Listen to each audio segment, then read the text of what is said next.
Future के समय में अर्थ पर पॉपुलेशन काफी ज्यादा बढ़ गई और इससे इंसानों को खाने पीने की काफी ज्यादा कमी होने लगी। तब सरकार को मजबूरन एक ऐसी स्कीम चलानी पड़ी जिसमें वो लोगों को मरने के पैसे देने लग गए ताकि अर्थ की पॉपुलेशन को जल्दी से जल्दी कंट्रोल में लेकर आया जा सके। आज भी यूनाइटेड नेशन में इसी बारे में मीटिंग चल रही होती है, जिस दौरान काफी सारी चीजें बहुत ज्यादा प्लान तरीके से चल रही थी। इंटरनेशनल बॉर्डर्स को पूरी तरह से बंद कर दिया गया था और उनका टारगेट यही था कि वो जल्दी से जल्दी ज्यादा से ज्यादा लोगों को मारकर अर्थ की पॉपुलेशन को 20% से घटा सके। जो भी लोग मरते थे, गवर्नमेंट ऑर्गेनाइजेशन के कुछ लोग पीपीई किट पहनकर उनके घर पर जाते थे और उनके घर वालों को पैसे देने के बाद मृत लोगों के शरीर को अपने साथ लेकर वापस आ जाते थे। उस समय तक ग्लोबल वार्मिंग भी काफी ज्यादा बढ़ चुकी थी, इसलिए लोगों को छाता लेकर घर से बाहर निकलना पड़ता था। साथ ही अपने घरों की खिड़कियों पर ऐसी फ्रेम लगाकर रखनी पड़ती थी जिससे धूप उनके घर पर डायरेक्ट ना आ सके। अब उस समय पर काम करने वाले 2 वर्कर उस स्कीम के पोस्टर को रोड पर लगा हुआ देखते हैं, जो देखने के बाद उन लोगों को काफी ज्यादा गुस्सा आ गया था। इसीलिए वो पुण्य सुपरस्टार की तरह गुस्से में अपने कॉफी के कप को उस पोस्टर पर फेंक कर मारते हैं।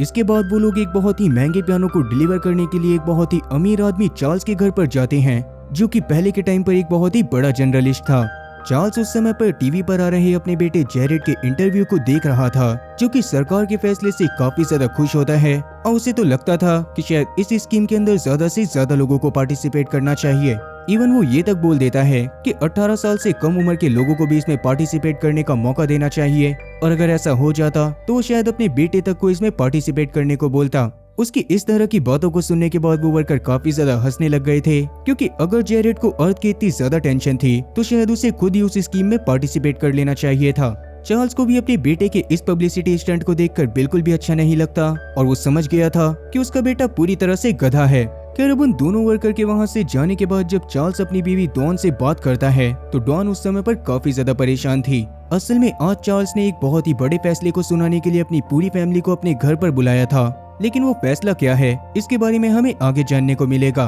खैर उसके परिवार के वहाँ पर आने से पहले चार्ल्स अभी अपनी सारी दारू की बोतलों को सिंक में पलट देता है और बाद में अपनी बीवी डॉन को जाकर संभालने लगता है। तभी अचानक से वो दोनों एक न्यूज को देखते हैं जिसमें उनकी बेटी रेचल के बारे में बताया जा रहा था, जो कि एक बहुत बड़ी फार्मास्यूटिकल कंपनी की सीईओ थी, लेकिन उसकी कंपनियों की कुछ दवाइयों की वजह से बहुत से लोगों की जान गई थी, इसलिए उस कंपनी को पूरी तरह से बंद करना पड़ा और लोगों ने भड़क कर रेचल के खिलाफ काफी सारे प्रोटेस्ट करना चालू कर दिया। अब वो दोनों काफी ज्यादा परेशान होने लगते हैं, क्योंकि चार्ल्स ने जितनी मेहनत कर कर अपने परिवार का नाम ऊंचा करा था उतना ही उसके बच्चे परिवार के नाम को डुबोए जा रहे थे। अब इसके थोड़ी देर बाद जेरेड जब अपने पिता के घर के बाहर पहुंचता है तभी अचानक से उसको उसकी एक्स वाइफ का कॉल आता है, जो कि फोन उठाकर उसको गालियां देना चालू कर चुकी थी। असल में उसके आज वाले इंटरव्यू को उसने और उसके बच्चे ने भी देखा था और इसीलिए उसके बच्चे को लगने लग गया था कि शायद जेरेड उसको मारना चाहता है। तब जेरेड उसको शांत करवाने की कोशिश करता है, मगर उसकी वाइफ उसकी एक भी नहीं सुनती और उसको 780 की रफ्तार से काफी सारी गालियां देकर तुरंत फोन काट देती है।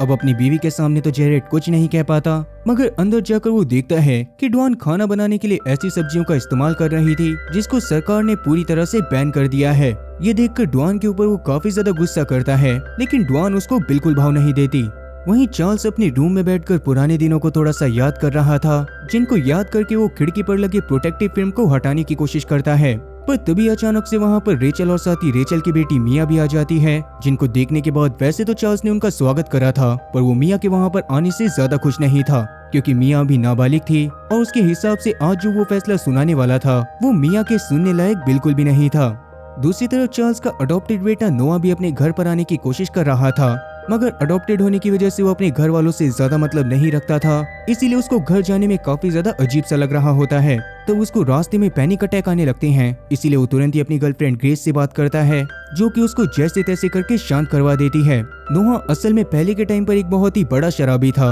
और उसकी मुलाकात ग्रेस से एक बहुत ही बड़े बार में हुई थी। वहाँ पर ग्रेस से मिलने के बाद ही उससे प्यार हो गया था और ग्रेस की भी उसकी लाइफ में आने के बाद ग्रेस ने उसकी सारी बुरी आदतों को पूरी तरह से खत्म करवा दिया था। तभी अचानक से नोहा के पास एक गाड़ी आकर रुकती है, जिसमें उसकी एक दूसरी बहन एशली मौजूद थी और वो नोहा को अपने साथ चार्ल्स के घर पर चलने को बोलती है। तब नोहा भी उसके साथ उसकी गाड़ी में बैठ जाता है और घर के रास्ते में वो उसको ग्रेस और साथ ही अपनी पुरानी बुरी आदतों के बारे में बताता है। साथ ही वो एशली से रिक्वेस्ट भी करता है कि उसकी बुरी आदतों के बारे में चार्ल्स या फिर बाकी सबको कुछ भी ना बताए। एशली भी तब इस पर मान गई थी और वो दोनों भी जल्दी ही चार्ल्स के घर में पहुंच गए थे, जहां बाकी सब जब नोहा को देखते हैं तो उन्हें ज्यादा खास नहीं लगता, पर चार्ल्स नोहा के आने से काफी ज्यादा खुश था। इसके बाद वो खाना खाते हुए सबसे पहले तो अपने घर वालों से माफी मांगता है, क्योंकि अपने काम में बिजी होने की वजह से कभी भी वो उनको टाइम नहीं दे पाया था। और अब जब उसके पास अपनी फैमिली को समय देने का मौका था तो उस समय तक उसके परिवार वाले खुद काफी ज्यादा बिजी हो गए थे। इसीलिए उसने और डॉन ने गवर्नमेंट के उस स्कीम में नाम लिखवाने का फैसला करा था।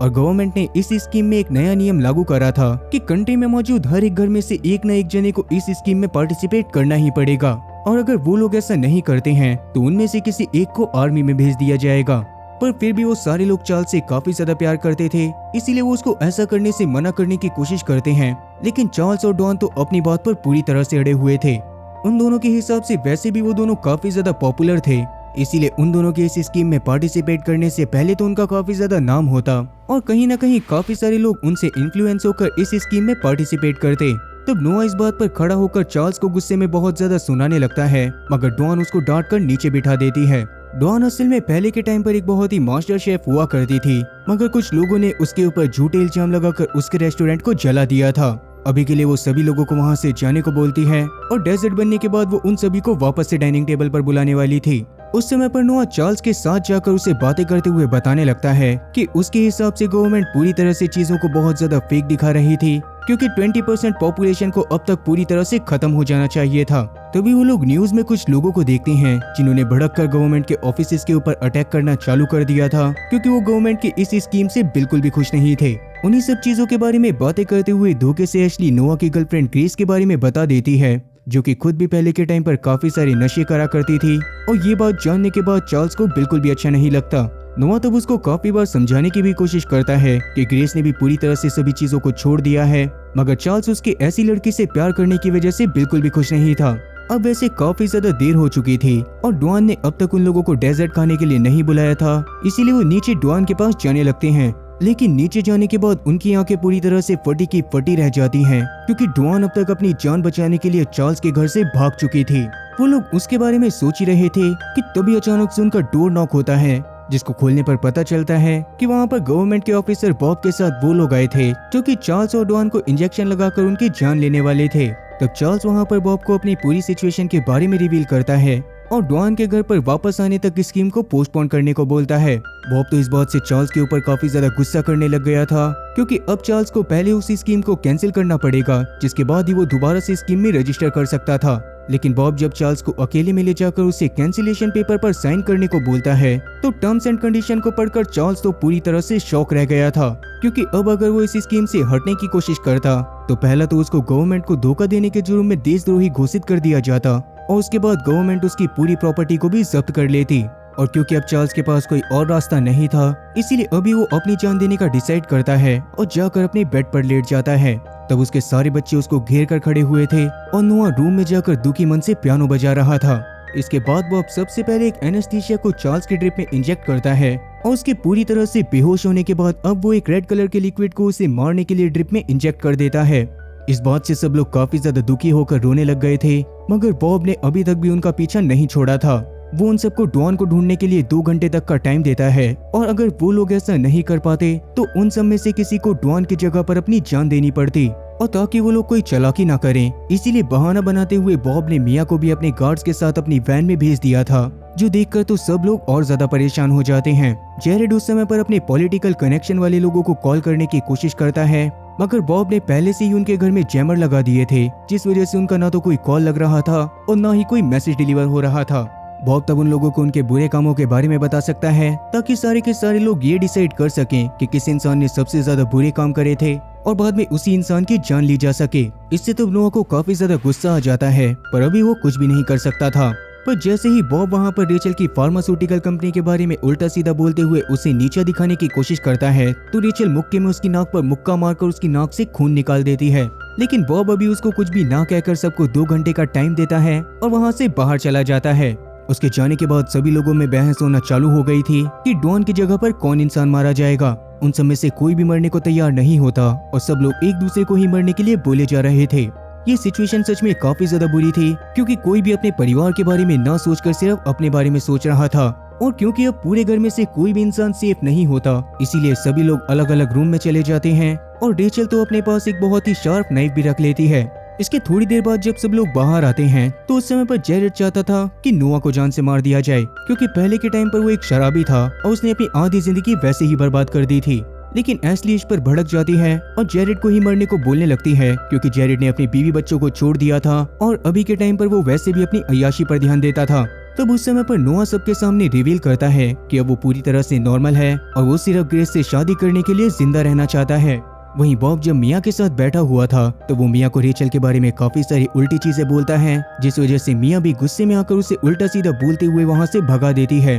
तब बॉब वापस से घर पर चला गया था, जहाँ पर जाने के बाद वो चीजों को और ज्यादा इंटेंस बना देता है, क्योंकि उसको तो किसी भी हालत में बस एक डेड बॉडी चाहिए थी और उसके लिए उसने खुली परमिशन दे दी थी कि वो लोग चाहे तो म्यूचुअली डिसाइड करके किसी भी एक जने को जान से मार सकते हैं। इतना बोलकर वो बाहर चला जाता है और ये बात सुनने के बाद रेचल ने तुरंत ही नोआ के ऊपर अटैक करना चालू कर दिया था। नोआ तब इससे थोड़ा सा घायल भी हो जाता है, मगर एशली तुरंत ही वहाँ पर जाकर सभी लोगों को रोकने की कोशिश करती है। वो नोआ को किसी भी हालत में मरने नहीं देना चाहती थी, मगर तब रेचल उसको पैसे का लालच देती है कि नोआ के मरने के बाद उसे गवर्नमेंट से पैसे मिलेंगे और वो अपने एक्टिंग करियर को चालू करने के लिए उनका इस्तेमाल कर सकती थी। ये बात सुनकर तो एशली भी खुश होते हुए नोआ को मारने का ही डिसाइड करती है और रेचल को उसका नाइफ वापस कर देती है। साथ ही उस समय पर यह बात भी रिवील होती है कि असल में पहले के टाइम पर बहुत ज्यादा नशे करने के बाद नोआ ने एक औरत को उड़ा दिया था और उस समय पर चार्ल्स को उसकी फैमिली वालों को पैसे देने पड़े थे ताकि वो किसी तरह से उस केस को दबा सके। नोआ तब सबको कन्विंस करने की कोशिश कर रहा होता है कि अब वो पूरी तरह से एक डिफरेंट इंसान है और उसे किसी भी हालत में जिंदा रहना है, मगर अब तक एशली, रेचल और साथ ही जेरेड उसको मारने के लिए पूरी तरह से तैयार हो गए थे और तब वो लोग अपने अपने हथियार उठाकर नोआ की तरफ बढ़ने लग जाते हैं। फिर जैसे ही जेरेड नोआ के ऊपर अटैक करने की कोशिश करता है तो नोआ भागता हुआ एक रूम में चला जाता है और जेरेड के वहाँ पर आने पर वो उसे एक ट्रॉफी से मारकर जमीन पर गिरा देता है। तभी अचानक से वहाँ पर एशली आ जाती है, जिसने नोआ की आंखों में पेपर स्प्रे मार दिया था और नोआ जब वहाँ से बचकर भागने की कोशिश कर रहा था तो उस समय पर रेचल ने उसके बैक पर स्टैब कर दिया था, पर नोआ भी जैसे तैसे करके चार्ल्स के कमरे में जाकर अपने आप को लॉक कर लेता है। दूसरी तरफ बॉब जब अपनी वैन में बैठा हुआ था तो उस समय पर मिया के वॉशरूम जाने पर बॉब को एक इन्फॉर्मेशन मिलती है कि डॉन को पुलिस वालों ने पकड़ लिया था, लेकिन जानबूझकर बॉब इस बारे में उनकी फैमिली को कुछ भी नहीं बताता और डॉन को हेडक्वार्टर ले जाने को बोलता है। वहीं नोआ भी काफी ज्यादा पैनिक कर रहा था, इसीलिए वो वापस से ग्रेस को कॉल करने की कोशिश करता है, मगर जैमर्स की वजह से उसका कॉल कनेक्ट नहीं होता। इसीलिए तब वो ग्रेस को मैसेज करने की भी कोशिश करता है, मगर जब मैसेज भी डिलीवर नहीं होता तो गुस्से में वो अपने फोन को बाहर फेंक देता है, जिससे अब उसके फोन में सिग्नल आने चालू हो गए थे और ग्रेस के पास उसका मैसेज भी डिलीवर हो गया था। खैर अब इसके बाद वो सबसे पहले तो वहाँ पर पड़े एक बेंच को तोड़कर अपने लिए हथियार बनाता है और संभल कर किसी तरह से रसोई में पहुँचने के बाद अपने शरीर के अंदर काफी सारी प्लेट्स को लगा लेता है। इससे रेचल अगर अभी के टाइम पर उसको स्टैब करने की कोशिश भी करती तब भी उसका वार खाली ही जाता। वहाँ पर से निकलकर अब वो एक रूम में चला गया था जहाँ पर एशली और उसके बचपन की एक फोटो लगी होती है और वो बचपन से ही एशली को काफी ज्यादा प्यार करता था। वो उस फोटो को देख ही रहा होता है कि तभी अचानक से उसके हाथ के ऊपर स्टैब करके रेचल उसके हाथ को फोटो में ही गाड़ देती है और बाद में उसको जान से मारने की कोशिश करने लगती है। तब नोआ जैसे तैसे भागकर वापस से एक कमरे में चला गया था, पर उस कमरे को जैसे तैसे इस बार जेरेड उठकर तोड़ देता है और रेचल और जेरेड वापस से आकर नोआ को जान से मारने की कोशिश करने लगते हैं। तब नोआ जैसे तैसे एक कांटे की मदद से रेचल को बेहोश करता है और बाद में जेरेड से लड़ाई करने की कोशिश करने लगता है, लेकिन तभी पीछे से एशली आकर उसके सर पर एक डंडा मारते हुए उसको बेहोश कर देती है। इसके बाद रेचल, एशली और साथ ही जेरेड ने मिलकर उसको बांध दिया था और वो लोग उसको स्टैब करके जान से मारने ही वाले थे, पर तभी अचानक से उन्हें बाहर से किसी के चिल्लाने की आवाज आने लगती है और बाहर जाने पर उन्हें पता चलता है कि घर के बाहर ग्रेस पहुंच गई थी। वो बॉब के साथ साथ सभी लोगों की वीडियो बना रही थी, क्योंकि उसको पता चल गया था कि सब लोग नोआ को जान से मारना चाहते हैं। तब जेरेड उसको जैसे तैसे शांत करवाने की कोशिश करता है, मगर अपनी जान बचाने के लिए ग्रेस वहां से भागने लगती है, जो देखकर बॉब के एजेंट तुरंत ही उसको शूट करके जान से मार देते हैं। अब उन लोगों को लग रहा था कि शायद ग्रेस के मरने के बाद वो लोग जिंदा बच जाएंगे, मगर बॉब के हिसाब से ऐसा नहीं था। उसे किसी भी हालत में चार्ल्स की ही एक फैमिली मेंबर की लाश चाहिए थी, इसीलिए वो बाकी सबको अंदर जाकर नोआ को जान से मारने को बोलता है और खुद वापस से वैन में चला जाता है। लेकिन अब जब रेचल, जेरेड और एशली घर के अंदर जाते हैं तो अचानक से घर के अंदर की लाइट पूरी तरह से बंद हो जाती है और अंधेरे के बीच में से नोआ निकलकर उन तीनों के ऊपर अटैक कर देता है। उसने एशली को बहुत बुरी तरह से घायल कर दिया था और वो रेचल को भी जान से मारने वाला था, पर कहीं ना कहीं अब उन तीनों ही लोगों को एक दूसरे की परवाह होने लगती है और वो तीनों ही मरने का डिसाइड करते हैं। मगर नोआ के मन में तो था ही नहीं कि वो उन सब में से किसी को भी जान से मारे। पर उसके बावजूद एशली की हालत काफी ज्यादा खराब होती जा रही थी, इसीलिए वो जैसे तैसे उसके घाव पर पट्टी बांधता है, मगर उसके बावजूद एशली बेहोश हो जाती है। उतने में ही बॉब अपने काफी सारे गार्ड्स के साथ अंदर आ गया था और उसे लग रहा था कि सबने मिलकर एशली को जान से मार दिया है। वो इस बार भी अपनी कोई चाल चलने ही वाला होता है कि तभी अचानक से नोआ अपने बाकी दोनों भाई बहनों के साथ मिलकर उसके गार्ड्स और उसके ऊपर अटैक कर देता है और उनके सारे हथियारों को छीनकर उन्हें बंदी बना लेता है। तब जाकर सब लोगों को ये बात भी समझ आ गई थी कि असल में बॉब और उसके साथियों को बस लोगों को जान से मारने में मजा आता है। इसीलिए वो लोग अपनी जेब में एक फेक टर्म एंड कंडीशन का फॉर्म लेकर घूमते हैं ताकि अगर कोई मरने से मना करे तो उसको वो फॉर्म दिखाकर डराया जा सके। इसी बात की वजह से गुस्से में आकर नोआ ने उसके सर पर बंदूक मारते हुए उसको बेहोश कर दिया था और इसके बाद जब बॉब की आंख खुलती है तो उसको एक स्ट्रेचर पर लिटाया गया होता है जहाँ पर उसके हाथ को एक ड्रिप से जोड़ दिया गया था। तो बॉब समझ जाता है कि अब वो लोग उसके तरीके से उसको ही जान से मारने वाले हैं, इसीलिए वो अपनी जान की भीख मांगने लगता है। वो अपनी जान बचाने के बदले में कुछ भी करने को तैयार था, लेकिन नोआ अभी उसकी बात को नहीं सुनता और उसके ड्रिप में एक एनेस्थीसिया इंजेक्ट कर देता है। लेकिन अभी नहीं बताया जाता कि उसने बॉब को जान से मार दिया या फिर नहीं। इसके साथ ही कहानी वहाँ पर से कुछ समय आगे आती है जहाँ पर एक कॉन्सर्ट के दौरान ग्रेस को याद करते हुए नोआ पियानो बजा रहा था और उस समय पर रेचल, जेरेड और डुआन उसको बैठकर देख रहे थे। इसके बाद ही कहानी वहाँ पर से एक न्यूज पर आती है जिसमें दिखाया जाता है कि एशली और साथी ग्रेस ने खुद को जान से मारने के लिए स्कीम में अप्लाई करा था, पर कहीं ना कहीं ये न्यूज पूरी तरह से फेक थी। इसका अगला इंटरव्यू बॉब का होता है जिसको नोआ ने दुनिया भर के सामने सच्चाई बताने के लिए बख्श दिया था और साथ ही उससे डुआन को भी वापस ले लिया था। लेकिन इसके बावजूद भी बॉब अपने इंटरव्यू में सारी सच्चाई नहीं बताता और उस स्कीम को कंटिन्यू रखता है। अब मेरे हिसाब से भी बढ़ती हुई पॉपुलेशन सच में काफी बड़ा कंसर्न है, क्योंकि दिल्ली जैसे शहर में जहाँ पर मैं रहता हूँ वहाँ पर पॉपुलेशन ज्यादा होने की वजह से कई जगह पर इश्यूज फेस करने पड़ते हैं। बाकी आप लोग कहाँ कहाँ पर रहते हो और क्या वहाँ पर भी यही सेम हाल है? कमेंट सेक्शन में इस बारे में जरूर बताना। अब रही बात इस मूवी की, तो इस मूवी में वैसे तो ये था कि अर्थ की पॉपुलेशन काफी ज्यादा बढ़ जाने की वजह से अर्थ के रिसोर्सेज खत्म होने लग गए थे और गवर्नमेंट ने सब कुछ बैलेंस करने के लिए सब लोगों को उनकी इच्छा से मरने को कह दिया था। लेकिन हाल ही में मैंने अपने चैनल पर एक बहुत ही कमाल की मूवी को भी एक्सप्लेन करा था जिसका हिसाब बिल्कुल उल्टा होता है। अर्थ पर रिसोर्सेज तो भरपूर होते हैं, लेकिन फिर भी अर्थ के पास दो सूरज आ जाने की वजह से गवर्नमेंट के पास सभी लोगों को बचाने का कोई भी रास्ता नहीं होता। इसीलिए वो बस ह्यूमन प्रजाति को बचाने के लिए जमीन के नीचे ह्यूमंस को एक पूरी की पूरी सिटी बनाकर दे देती है जहाँ पर उन ह्यूमंस को 200 साल तक रहना था, जिसके बाद ही अर्थ का क्लाइमेट वापस से रहने लायक हो पाता और वो लोग वापस से आके अर्थ पर बस पाते। ये चीज सुनने में जितनी ज्यादा इंटरेस्टिंग लग रही है, देखने में ये उतनी ही ज्यादा मजेदार है। इसीलिए उस मूवी को भी जरूर चेकआउट करना, जिसका लिंक आपको पिन कमेंट या फिर डिस्क्रिप्शन में मिल जाएगा।